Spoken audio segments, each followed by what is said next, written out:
great day to you all, and welcome to the X Factors to Success podcast show. This is Rogero Fartacangelo, your host, also known as the G-Man. I hope all you guys are all doing fantastic, because I am. I'm super excited for our guest here today. But before we introduce our guest, as a reminder, the X Factors are there to motivate you, stimulate you, energize you with the guests that we bring into the show. And a reminder, we have the 5 key pillars to the X Factors to Success. You have faith, family and friends, fitness, finance, and fun. And incorporated with that, we always want to encourage our guests to speak about his or hers trials and tribulations. But before we do that, I'd like to share with you a quote. And the quote is by Gary Ryan Blair. And the quote goes like this: "Success in any endeavor does not happen by accident. Rather, it's a result of deliberate decisions, conscious effort, and immense persistence, all directed at specific goals."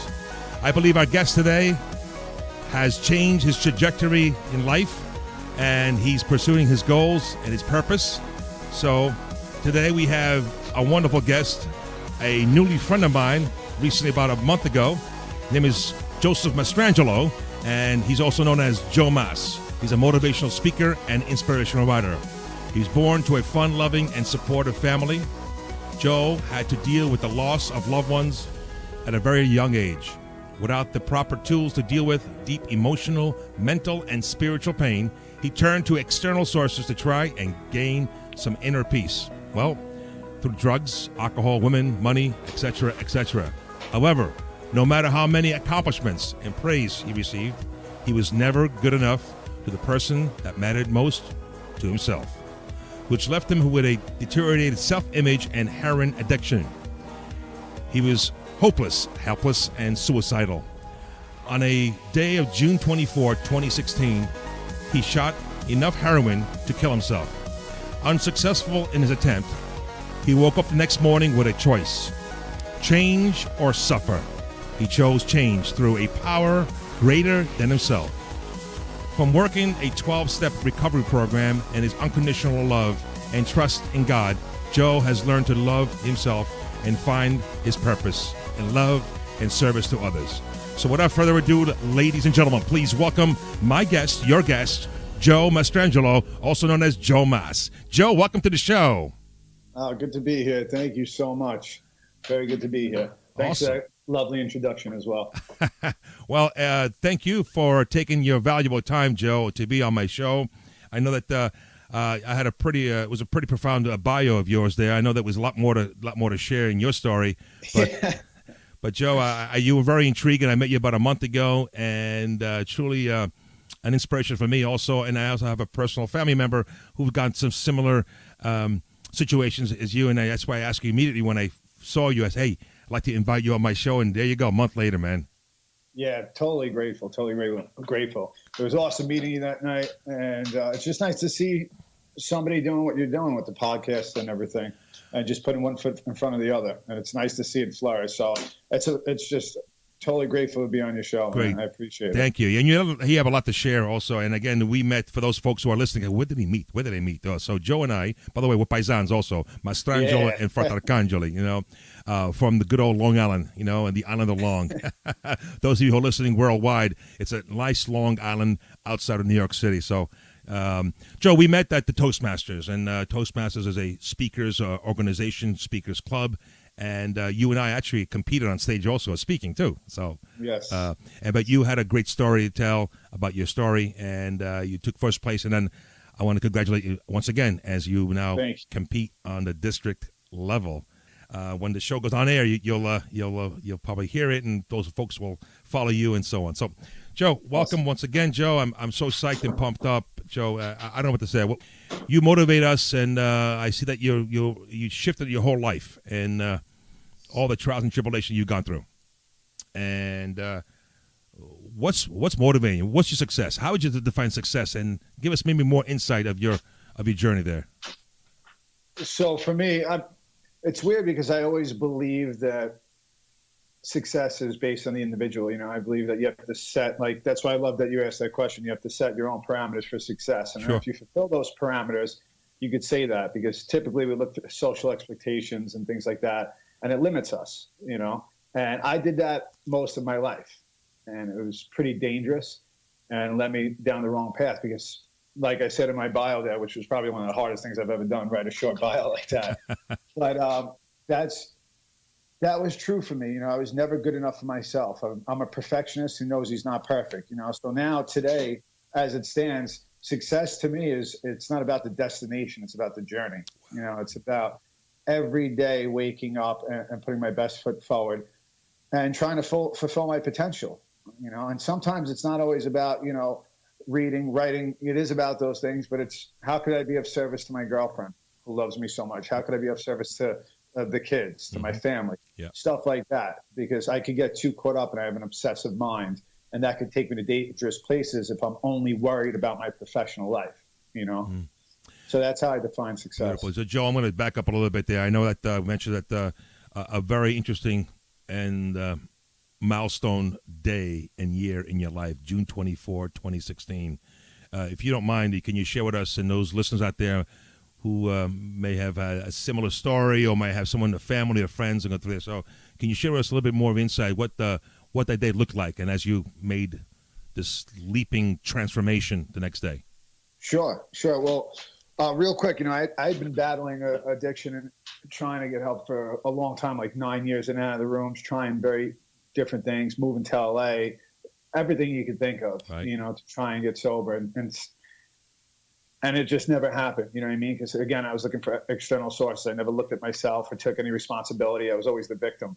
And that night, after being caught multiple times, thrown out of my house from my ex-girlfriend, living with my parents at 34 years old, what happened was, it wasn't the first time I did something like that, like tried to shoot enough heroin, just overdose, not wake up. And, I used to think I was trying to kill myself, but the more like I get to know myself and understand this addiction and just the depths of it, I was just trying to find a way to live with myself because I hated myself so much. Right.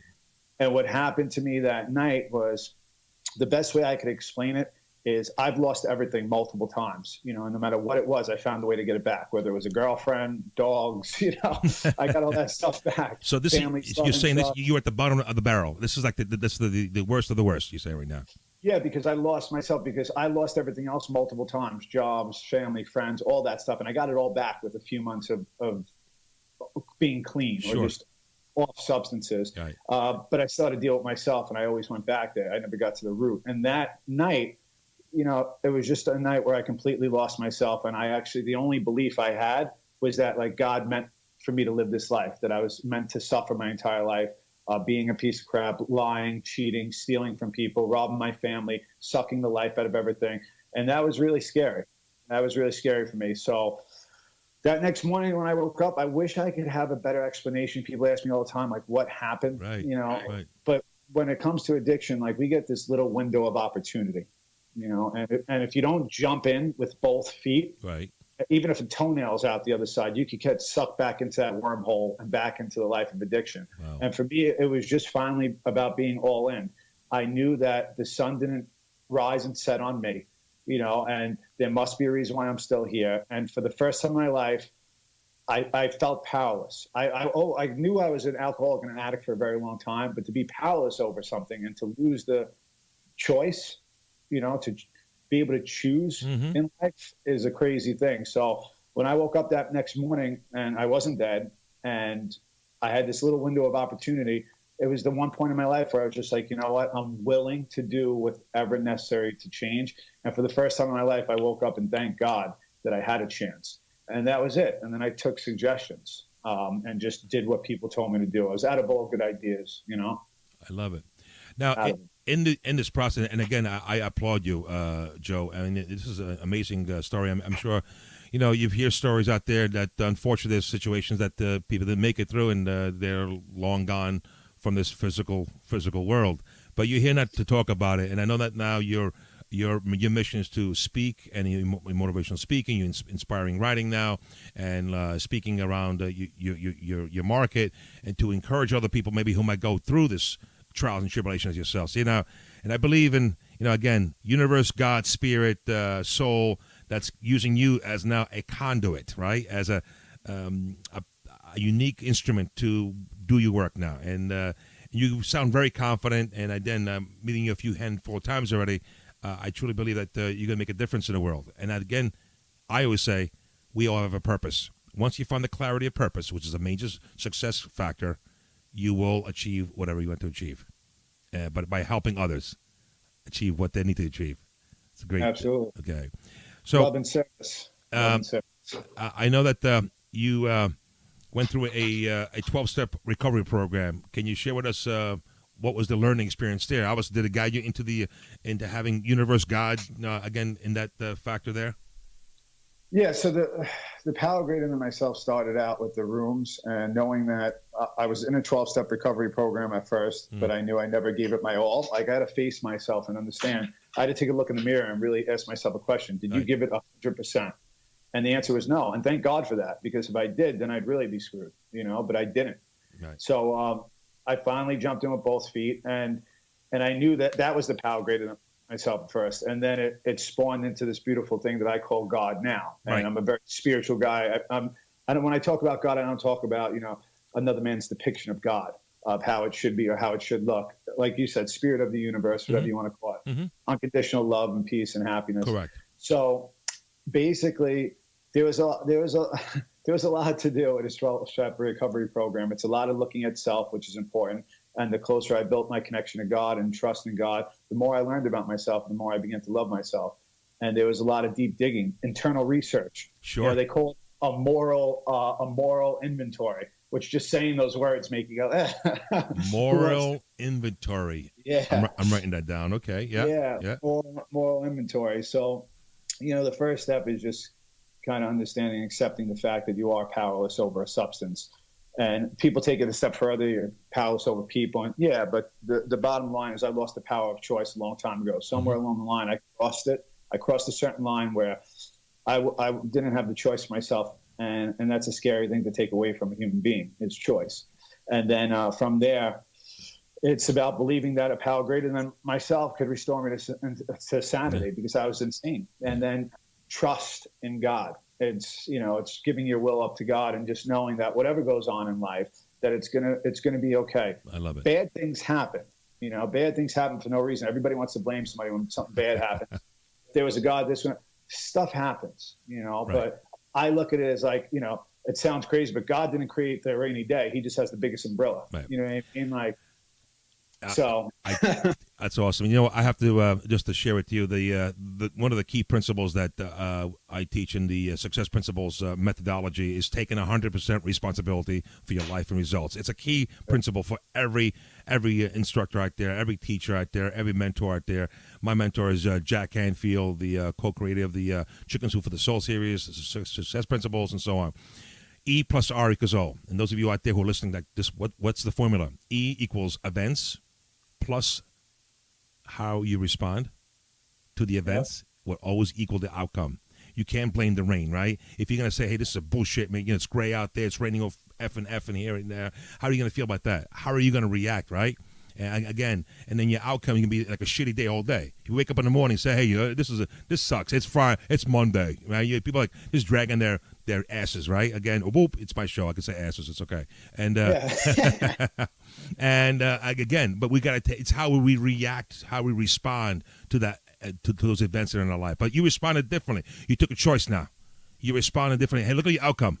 Look at your outcome. 100%. But taking responsibility, that's huge. And I love that you said that, because 90%, they say that life is 10% what happens, 90% how you react to it, right? And when you go around blaming everybody else, that's horrible, because if you have to wait for everybody else to get better, you're screwed. Yeah. If you can make yourself better one day at a time, you're in a good position, so you have to kind of look inward at that. I love that.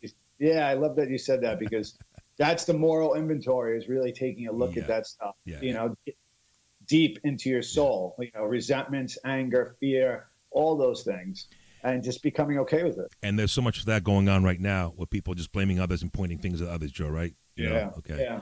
Joe, I mean, to lead to this question here, who would you contribute your support? Who is your support as far as you must have some individuals that came to your path, the transformation point from that individual or individuals? Oh man, I'd have to say everyone, because from my parents to my brothers and sister to guys in the room, older guys, teachers. Mm-hmm. That's why I always laugh sometimes when people say self-made man, because a lot of people made me, you know what I mean? My girlfriend, there's just so many people that have touched my life. And I believe there's sources of inspiration around us all the time. Mm-hmm. One of my brothers went to California, and he always made good money and stuff like that. Went out to California, and he was stuck, not really making any money. I remember he was telling me he went out with his girlfriend who was trying to be an actress. They were eating peanut butter and jelly sandwiches, sleeping on the same couch, nothing. And he got a job as a warehouse manager, just a warehouse manager. First a stock boy, then he became the warehouse manager, but now he's the CFO of a company. You know what I mean? Just because he put his head down and worked hard and didn't worry about what others said and just stayed focused on the task and did the best possible job he could, whether it was just stocking stuff to house manager to whatever it was. Right. And he excelled. So for me, it's like so many people have played a role in me just staying sober and just being happy as hell when I wake up in the morning. Right. I can't give you just one person. I wish I could. Maybe one day you'll find out that individual, or top three individuals. Well, I'll tell you this. My mother is one of the first people that ever explained to me that God is everywhere and He's inside you right now. And the little person you hear that is whispering to you, like, maybe don't do that, or help that person, or open that door for that person, to listen to that voice, and that you don't have to go into a church to express your love to God. That my mother, she's always been unconditionally loved and warm. My family, obviously. And one other person that affected me very deeply, that planted a deep seed, was my 11th grade teacher. And I'll never forget this, because I walked into her class. She always liked me, but she always knew I was off the rocker. You know what I mean? And I walked into her class high on marijuana and ketamine, which is a tranquilizer they use to put people under it. Uh-huh. And she looked at me and she just had it. She put her stuff on the podium and she's like, you people coming here reeking of marijuana, stumbling around here with a blatant disrespect for you and everyone else. Right. And she looked at me and she stared dead at me, and my eyes crossed when I looked at her because I knew she was looking at me. And she said, "Stop allowing society's expectations and limitations to shackle your soul. Ooh. Live life to the fullest." Wow. And that took about 20 years to fully blossom, because I always thought, I heard that and said, live life to the fullest, live every day like it's your last, right? Right. But to me, to an addict like me, to an obsessed, I sucked the life out of everything. It wasn't until later on when I got sober, when I realized it's live life to the fullest is live every day like it's your first, because to me, if I live with gratitude and purpose every day, I'm a happy dude. There you go. Gratitude. Do you, I want to interrupt. How do you practice gratitude in the morning? What's your ritual on that? I'm going to stop right there because right there, you're creating a new habit right now. And these habits are now creating this awareness, right?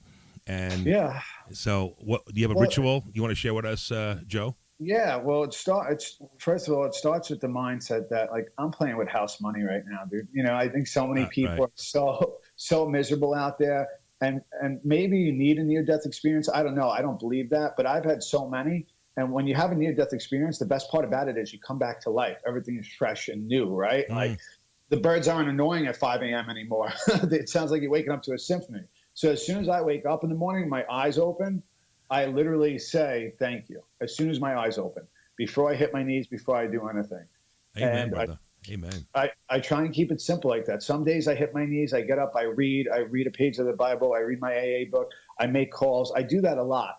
But consistently, because we all have our bad days, consistently, I just wake up and thank God for another day and a chance. Yeah. And I keep it simple, That's awesome. Folks, if you're listening out there, listen to what Joe was saying there. Again, keeping it simple, but what I do, Joe, I just say I'm so happy and grateful for the home that I have.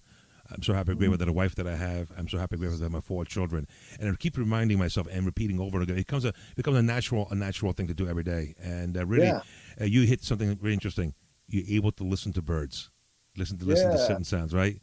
Listen, because by listening, you have the power to listen within, and the sounds of quietness speak louder than words, and it's powerful. Joe, I appreciate that, sharing your habitual thing. So now, people say that, well, Joe, you're lucky, Joe. You are so lucky. Do you think people are just lucky as they achieve success, Joe? I think in some aspects, maybe there might be a bit of luck. I just don't look at it like that. Like I look at it as blessed. It's not, to me, it's being blessed. Like when people say they're lucky, that's okay if that's how they want to view it. But if I go around viewing everything good that happens to me as me being lucky, yeah, and then when something bad happens to me, what do I do then? Now I'm unlucky. It's such a negative aspect. It's such a beautiful thing that could happen for me. And I always keep it on me because I appreciate and value other people's opinions and their views on life. But this whole process was me getting comfortable in my own skin and how I view the world, and for me, it's about being blessed. I was blessed with a chance and I took advantage of it. And I put the work in because you have to be willing to put the work in. I never understood that. I used to say I'm lucky. Right. But when you just keep saying you're lucky, it's just up in the air at that point. Now it's like playing roulette, right? But if I'm blessed with an opportunity, that's based on what am I willing to do with that opportunity. See what I'm saying? Yeah, it's a little Joe, different. I got you ready clear because obviously you are prepared now. You're clear in your goal. You're clear on the purpose, and you're clear to the direction that you need to go to. You are becoming of service now, and all that you experience right now, you're here today, and will be greater a benefit to many people out there who are going to listen to your story, who are going to share some similarities that going to maybe reach out to you, and you're going to comfort them. You're going to encourage them, like the people that you met while going down and going up. Now it's your turn. It's your turn to share that. So yeah, it's a beautiful thing. Joe, it's we're already into May, and do you have any specific goals do you want to achieve now that you're at this point here, that you're doing so much work right now in Toastmasters and speaking and writing? Do you have a specific goal for 2019 you want to share with us? 2019, I'd like to be paid for at least 3 to 5 speaking engagements, and nothing crazy. It's just more of a reinforcement for me, because I speak because I want to, and I want to really help people and touch people. This is obviously a career path that I want to go down to. Same as I have goals to be actor and writer and stuff like that. So for those 3 things, it's just about, I always got everything very quickly in life. I'm looking for a longevity because the quick thing never works. Right, shortcuts, right? Is that how we? It's a society of that, though, Joe. Yeah, and that just for me, I was a guy who lived based on shortcuts. I always looked at the angles. I thought the hardworking man was a sucker. Like that was my mentality, and it just my experience showed me that never works. You never have any fulfillment from that, and you don't gain any kind of appreciation for yourself and what you could do and what your abilities are and life itself. So I've been sober. I'm coming up on 3 years sober. I didn't make the decision that I wanted to go this route, that I believed in myself, that I could help people on a big stage and be a motivational speaker and a writer and do all these things for like a year down the line. So giving myself, almost 2-3 years to actually start seeing some kind of income, nothing crazy, is a realistic and important goal for me. So that's what I would say. Awesome. Well, don't have any restrictions. Go beyond and fulfill your dreams and passions, Joe. You mentioned that you do reading also as well besides the Bible. Can you share with us maybe 3? Yeah, let's pick the three books that you want to share right there that's been influential in your mindset, in your learnings, in your teachings. Now, what's one of them? Sure. The first one I got to pick is like my own Bible. It's called "You Can't Afford the Luxury of a Negative Thought" by Peter McWilliams. Tell me about it. That book is amazing. So what happened was my family kept on sending me to shrinks because they thought I was just crazy and like bipolar or something. They didn't know what was wrong with me. It was just when I had my drugs, I was happy. And when I didn't, I was miserable. Yes. So one of my psychiatrists gave me this book. I had told him I read The Secret and I was trying to expand my mind. And he's like, read this book. Long story short, I didn't pick the book up for 3 years. I was like, yeah, whatever. And on my way to detox, as I was packing stuff for detox, I saw this book, right? So, and I never read the bottom of it. And the bottom of it says, you can't afford the luxury of a negative thought, big bold letters. And the bottom says, for anyone with a life-threatening illness, including life. Okay. So I bring this book to detox and I start reading it there. I finished in rehab. First book I ever read front to finish. The book is literally, it's almost twice the size of the Bible. It's that thick. but it's such a beautiful book. It helped me go through a self-reflection process without self-deception, because I could very easily, even when I'm reflecting on something, switch the story around in my head to benefit myself and not be totally honest with what's going on inside. And I was able to do that with this book. It spoke about fear. It spoke about resentments. It spoke about like going through the highlights of my life. It spoke about, Oprah says the chapter on purpose changed her life. And the chapter on purpose changed my life. And what's funny is it asks you 5 questions and it asks you what you're innately great at. And I read that part when I was in rehab, and I was so beaten and broken, I couldn't even think of one thing I was good at. So I had to present it to my core meeting, which was only 10 guys. To ask them what they saw in me, people that only knew me for 10 days. But I was on a search for myself, quest to wholeness, I call it. And my roommate at the time, he was like, may I speak? And I'm like, yeah, I need your help. And he's like, Joe, he's like, I've been with you for 10 days. He was a singer. He's like, my father used to beat me down all the time, tell me I'm never going to amount to anything. I stopped singing years ago. He's like, you got me back singing again. You made me believe myself again. He's like, you're a motivator. I was like, wow. So that was the spark, you know, along with everything else that I got to internalize and take a look at from that book. But what a beautiful book. And the other one is Celestian Prophecy. I read that one. How good is that book? And what happened was, it was at a funny time. I was in my outpatient group, right? In the sober house, you have 3 hours of outpatient. And my teacher, I was about 3 months sober at the time, and she brought in a bunch of books, and she's like, it's time for you guys to start expanding your mind. I'm like, all right, great. So I go, and I'm trying to expand my spirituality at this point. I'm reading Buddhism, Hinduism, Taoism, you know, everything. It's amazing. And I grabbed the one book in her bag that's about this spiritual journey. Yeah, it's a small book, not very large at all. Beautiful. Yeah, but what a beautiful book. Those 9 insights really helped me. And then the next one I would say is one that I just started reading not too long ago, which is Psycho-Cybernetics. Yeah, Maxwell Maltz. Yeah, that's been out in the early '60s, and that really revolutionized the neuroscience and the psychology of thought and law of attraction type of thing. So, what did you get out of that book, there, Joe? That book was like a metaphor for my entire life, man. Because I can tell you that I'm a drug addict and an alcoholic and all this stuff, right? But when I break it down to some of the things that I am before that, is I was a quitter, right? And it allowed me to take a look at how I got to that point. Because I'm not a guy from a bad home. I'm not a guy from something that people didn't believe in me. I had support my whole life. But if you don't believe in yourself, none of that matters. Whether no one believes in you or everybody does, you have to have this unconditional belief in yourself. And I remember I played soccer, and I was a really good goalie. And I don't know why, but at that moment, I was playing goalie. We were playing against a team that we should never be in contention with. And I was playing out of my mind, making so many crazy saves, right? And now we went from nowhere near even being able to compete to now we're right on board with this team. And I got scared. I got scared that I was going to let up that winning goal and I was going to lose, right? I was scared that that's when it started, that the other shoe was going to drop. Like it couldn't be this good. And I faked an ankle injury and took myself out of, honest truth, 11 years old, faked an ankle injury and took myself out of the game because I was scared that I wasn't good enough, that I couldn't keep this facade up. And what happened was I left the game, and what happened? It was a self-fulfilling prophecy. They came down, scored, and they won. You know, that was my whole life, was that.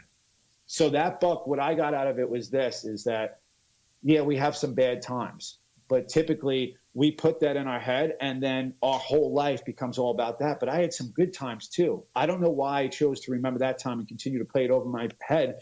Every time a situation came up and I failed, I quit. So I had a what if in my pocket.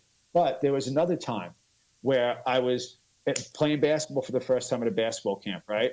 I had just got into a bad bicycle accident. I had bruises and scrapes all over me, like butterfly stitches everywhere. They didn't even want me to play in the camp, but I played anyway. And I was like a beast diving on the floor. I was not basketball athletic at the time. I was into soccer, but so many of my friends were playing so much longer. They were so much better than me. But I won this one-on-one tournament, playing out of my mind that nobody thought I was going to win, diving all over the place. And it was amazing, not just the fact that I won, but because of my injuries, because I just showed so much passion and perseverance and like this willingness to go beyond any length to give it my all and 100%. those two events weren't too far from each other. Wow. Yep. So what that book helped me do was take a look, be honest with myself, and take a look at that time when I played soccer and quit and took myself out of the game. For some reason, I don't know why, I kept on repeating that message in my head, that I'm a failure, that I'm a quitter, that things aren't going to work out. So I would do it. It was a self-fulfilling prophecy over and over. My actions aligned to prove my subconscious mind right. So what I had to do was go back and remember that time, that same little boy showed a total opposite type of personality and took the bull by the horns and gave it his all and came out successful. Not because he won, but just because he emptied his tank completely on that basketball court, and nothing else mattered. And that's the person I remember to this day, is the fact that whatever is thrown at me, I have to look to myself and say, did you empty your tank today? Wow. I love that. Did you empty your tank today? I like that quote from Joe Mas. You heard that, folks? Did you empty your tank today? For those of you who are listening to the show right now, are you driving from home to work or work to home? Are you stuck in traffic? Think about that, what Joe's sharing with us. And again, you're recreating the imagery of the past to make it a strong foundation for the future. The goalkeeper of life, Joe. The goalkeeper of life, man. You know, you're there, and you're gonna go. You're not gonna fake the ankle anymore. You're not gonna. No, you're not, right, Joe? You're not gonna do that. And no, because that's the thing. It's like it was a false sense of security for me. If I put a what if in my pocket, I could always say later, if I really tried, I could have. But that didn't do anything for me. Now it's about, if I pour my heart out, at least I can say I tried and tried my best. And the rest is up to God. That's where trust in God comes in. The rest is up to God. I can only take care of what I can take care of. And that's just putting 100% effort in and trying to be the best version of myself. Taking 100% responsibility for your life and results. E plus R equals O, buddy. All right? I love it. Okay. I love it. Joe, I know we have a lot of time in the world, but I want to ask you a few other questions before we wrap up this wonderful ongoing conversation we're having here on the X Factors to Success. Joe, this question here was asked to me early, let's say 1990, 91, and I'm going to ask you this question. Now, you can take some time to think about that, but if you were conducting this interview, what one question would you ask yourself? It's a pretty powerful question. Yeah, it's a very powerful question. And silence is good because I like to think about it. Yes. So if I was interviewing myself, what question would I ask myself? How did you help someone today? Why? Why?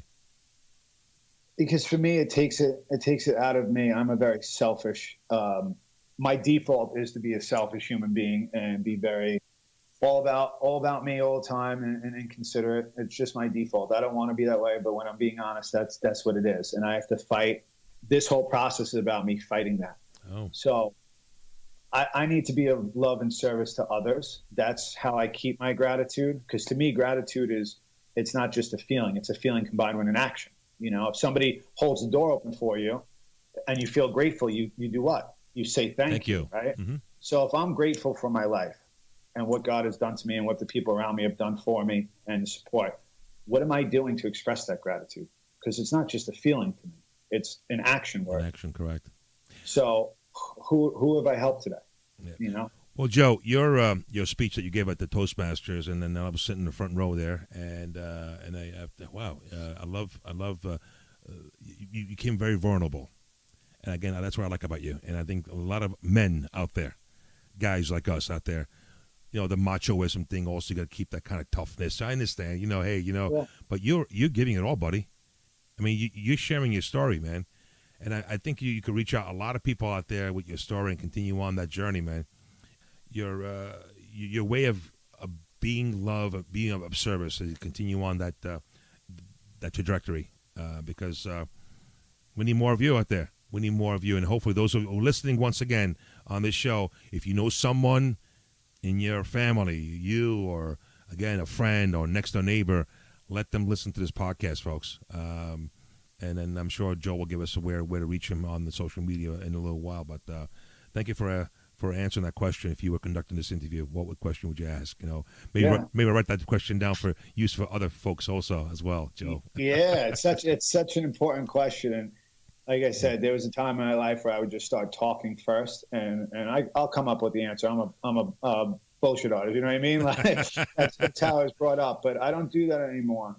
What you spoke about at Toastmasters, silence, and what we talked about afterwards and after hours. That's so important to me today. Like I want to be able to be silent and hear my own thoughts and actually block out, because a lot of times my thoughts are not my thoughts. My thoughts are other people's thoughts that I've formulated over the years and made my own. Yeah. And now it's nice to be able to sit there for a second, not be uncomfortable in that silence like you so eloquently spoke about at that Toastmaster speech.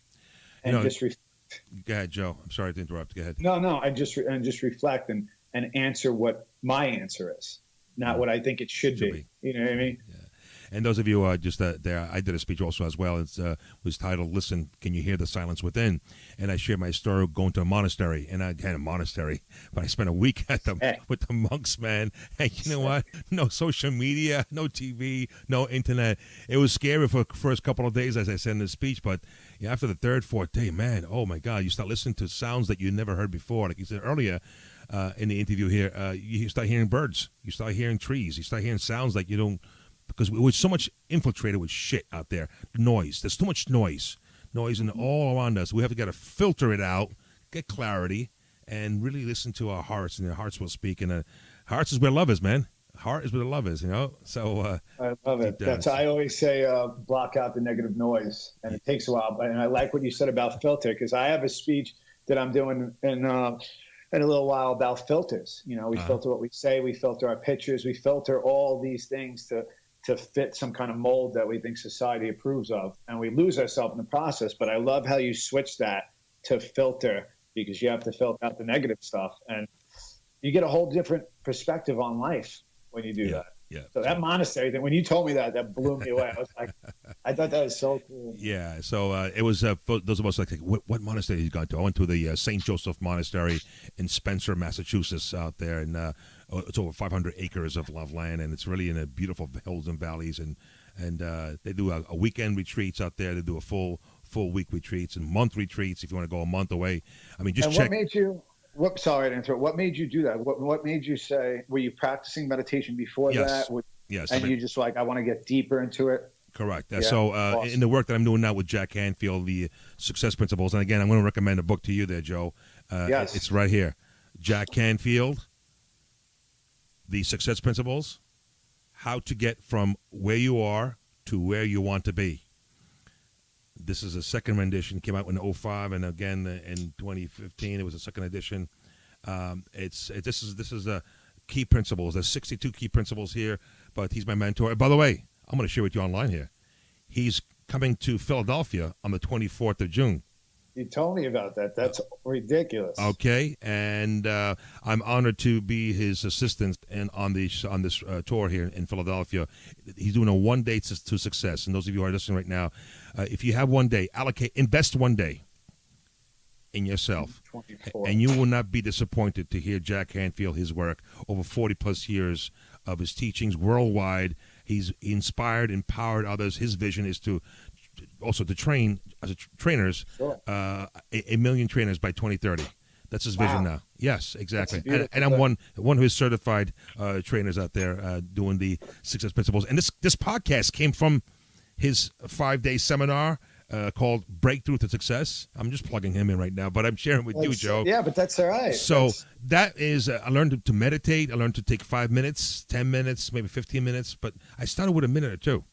And that became a little more centered. And I came more deep. I said, you know what? Yeah. I read the book the book from by Jesse Essler, as I referred to my speech, Living with the Monks. And that was what the motivating factor is. You know what? Let me go check it out. I hesitated a bit here and there to go and do, but I called around, made some phone calls, searched the internet, and boom, I found one. I gave it a call, and they had an opening in a few months from September through December.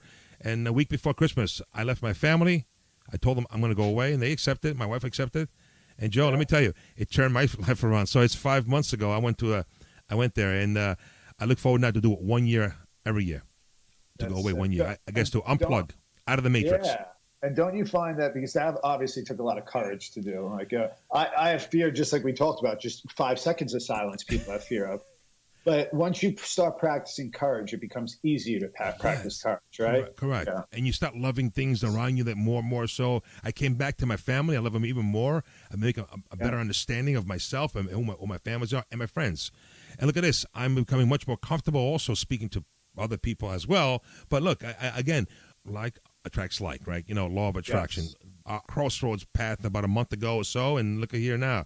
We didn't know each other about a month ago, but you're creating the action. You're creating the willingness to go ahead and reach out, right? Yeah, well, I believe in that wholeheartedly, because they talk about it in The Secret and stuff, and everybody has their different opinions and hater stuff. I just speak from my experience. Like I said, I don't blame anybody else for what happened to me. Even when I talk about, I used to be afraid to talk about like the loss of my family and stuff, because I did go through a lot of stuff as a kid, but those aren't excuses for me. That's just what happened. Because the bottom line is, I was attracted to bad when I was younger. I wanted a motorcycle, a tattoo, a hot girl on my arm, and a lot of money, and I wanted to fight. I was attracted to bad. And like you said, and that's exactly what I got. And that was one of the points, looking back in rehab, reading that book, that was an aha moment for me where I'm like, damn, I wanted this. This is maybe I didn't know it was going to take me to these lengths. I wanted this. And then what helped me coming around is seeing those same guys that I used to look up to for all the wrong reasons. Right. In high school, now I'm looking up to them for all the right reasons. These are guys that have crazy lives. They're helping people. They're praying. They're just like beautiful men. It's amazing how the total shift, right? A mindset shift. Yeah, Joe. 100%. But Wow. that's it. That's like the positive stuff, like you're plugging and talking about. Because as much as we could say there's so much negative stuff online, and there is. But look, because of technology and because of all this, look how many people we have doing positive things now. So you really get whatever you look for. Mm-hmm. You could look for all the negative stuff and you'll find it very quickly. But there's tons of positive things out there, positive people helping out, and you'll find that too. Agreed. And that's who you want to surround yourself with. Ask, believe, and receive. Ask, believe, and receive. Yeah. Joe, this has been a great great show together. I can't wait to hear some feedback from our listeners out there and all of your friends and those out there who might reach out to you. So, Joe, it's 100 years from now. How will Joe be remembered? I hope that people say that I was somebody who expressed love and passion in everything I did. And was genuine, and honest to everyone he met. Okay. If I could have that, if I could be remembered with that, that's good enough for me. If I could touch some lives in a positive way and people understand that I'm doing it from a genuine standpoint because I care and not for any accolades or anything like that, that's the type of man I want to be remembered as. Super. Well, Joe, where can the audience find you? 100%. So I have Facebook, Instagram, and Twitter. I just set up my Twitter account. I am way behind on that stuff. It's all right. But it's all good. You got to start somewhere. So my Instagram is Joe Mas, JOEMAS 07. And that's the same for my Twitter account, at Joe Mas 07. Okay. And my Facebook is just Joe Mas, Joe space Mas, MAS. Okay. A lot of people spell it MASS. No idea why. That's Mass, but Mas, MAS. My brother's name is Massimo, and that's why what a great name. So, Joe, great. So that anyone out there can reach out to you and ask you questions and whatnot, email you and stuff like that. Is that cool? 100%. Okay. I would love that. I get people. That's one of the reasons why I started putting my speeches from Toastmaster on Facebook. Because there was fear in that. Right. Who's going to judge me? Who's not? My friend, this, that. But you know what? If I touch or help one person, and I can't tell you how many people have messaged me on the side saying I helped or asked me a question. Like that's what I'm in it for. Just like that competition or any other competition. If I get one person that comes up to me and talks to me afterwards because they want to hear more and hear how maybe I could help or their family members could be up. That's a beautiful thing. Well, I ask you, and we connected, man. We connected. 100%. Cool. That speech got me. The one thing I always like to leave with, I don't know if you're closing up the segment now. No. I'm going to ask you, what are the last comments? What last comments, inspired words you want to leave to the audience, Joe? You got me, buddy. Go ahead. Yeah, sorry. It's it's so important to me. That's why I always ask about that, because humility, right? You've always heard humility is a very important thing, right? Yep. I've heard that since I got into be humble, humility. And to me, I always thought of humility as like insecurity. You know what I mean? Like I have to bring myself down levels to make other people feel better. Interesting. And Okay. that hurt me for a long time, and even in sobriety, after finding myself and being so open and carefree and comfortable in my own skin, I got thrown off pace because one person out of a bunch of people said something to me that affected me negatively and made me question myself. Right, and he said, right. be humble. So I looked up humility, and there's a beautiful definition of humility I want to leave people Please with. share with us. Inspire us, buddy. Come on. It says, humility is a clear recognition of who we are, followed by a sincere attempt to become what we could be. That is, humility is seeing ourselves as we actually are, good and bad, strong and weak, and acting authentically on those truths. Simple. I know what I am. I know my defects, but I also know my assets, and I know what I could be with good people, positive people like you in my life, my girlfriend, God in my life. Yeah. You know what I mean? Yes. So it's not about bringing yourself down to a certain level. That's not humility. What humility is. That's not what God wants. So I always want to leave people with that, because it threw me off for a while. It's amazing how awakening the giant, man, awakening that goalkeeper, right? Crazy. I love it, Joe. So I appreciate you sharing that insight there on humility there. And folks, hopefully this is gravitating you on this show here. So Joe Mas is on the show, man. This is awesome. Looking forward to a greater relationship in the future, hanging out together and inspiring, maybe brainstorm together, Joe, and mastermind together. And again, we need people like yourself and myself and out there to do things. And again, we can't keep our gift within. What we learned, what we experienced, we have to share it. And that's one of the things I came across also the last 10 years in my shifting of my life as well. So, Joe, I'd like to say once again, thank you so much for taking valuable time of your life and sharing your story, and really making it a pleasure to listen to your reawakening the giant within. And I know it's a title from Tony Robbins. Tony Robbins, yeah. But it's true. It's true. Yeah. I love the fact that you mentioned moral inventory, and I think that's sticking in my head right now. Take a moral inventory about. Even when you hear it, you're like, I don't want to do that, but it's so good. So, Joe, congratulations on your continuous journey. I wish you the best and encourage you to inspire, empower, energize others, and to share your story ongoing. I want to congratulate you as I'm setting up positive energy for your competition on the district level here in New York on May 18th, 2019 here. And go kick some serious butt, buddy, and go share your story. And folks, so we'll put the show out there and share the show. So I'd like you all to take a moment, take the link down below, and send it out to your friend. Share it with your friend. Put it on your social media, and send that a reach out to Joe Mas on his Twitter, on his Instagram, and his Facebook. And I'm sure he'll get back to you, and I'm sure he'll give you some insight and help you in whatever you need there. So Joe, any last words? I want to thank you. I was honored and touched from the moment after the competition. You even asked me to come on this podcast. It still amazes me. Well, it should, but when people say that I made a positive impact on them in some way, like I'm honestly touched by that every time, because a few years ago, I wasn't making any kind of positive impact on people. You know what I mean? I was trying to rob your wallet. Yeah. Trying to steal your wallet. Hey, can't touch this, right? Yeah, but that's that. So I'm really blessed, and I thank you so much. This is a great thing that you're doing. Putting this positive energy out there, getting people. I listened to the podcast before I came on here. A few people that you had on, a bunch of people you had on, but I listened to a few. Okay. And I just think it's an amazing thing what you're doing, and I really appreciate it. I have a lot of gratitude for what you're doing and asking me to be part of it. It's just, forget it, man. So cool. I am grateful also as well. And I'm going to ask you also if you know anyone else who can be contributing to this X Factors to success. Please reach out to me, and we can have a conversation, have him or her on the show as well, because I want to bring people like yourself, again, Don, very humble, and vulnerable, and sharing their story. I think that we need a conduit, and this is why I started this podcast.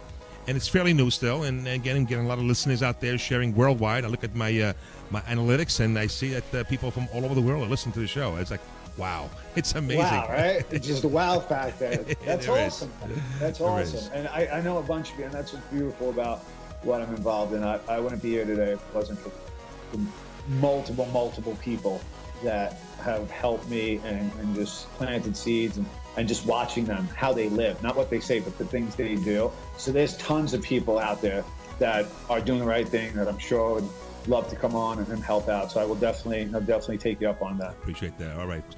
Folks, we are listening to the X Factors to Success podcast show with the G-Man here, and I hope you really enjoy this show with Joe Mastrangelo from New York City here area, and again, turning his life around from 11-year-old and to all the trials and tribulations he's gone through. And I ask you to please rate, review, and share this podcast show with your family and friends, and please give us some feedback here. Love to. And if you know anyone out there, send me an email. Check me out on www.xfactors2success, the number 2, or on Facebook, or on Instagram. Same thing, X Factors to Success, and reach out to me. I'd love to have that special guest on the show as well. So without further ado, Joe, have a great one. Until I see you again in very shortly, and at the district here. So have a great one, and God bless you, and God bless whatever you do. And folks out there, drive carefully, do your thing, and make it happen. And don't forget, live with purpose, passion, and make a difference. The G-Man here, over and out.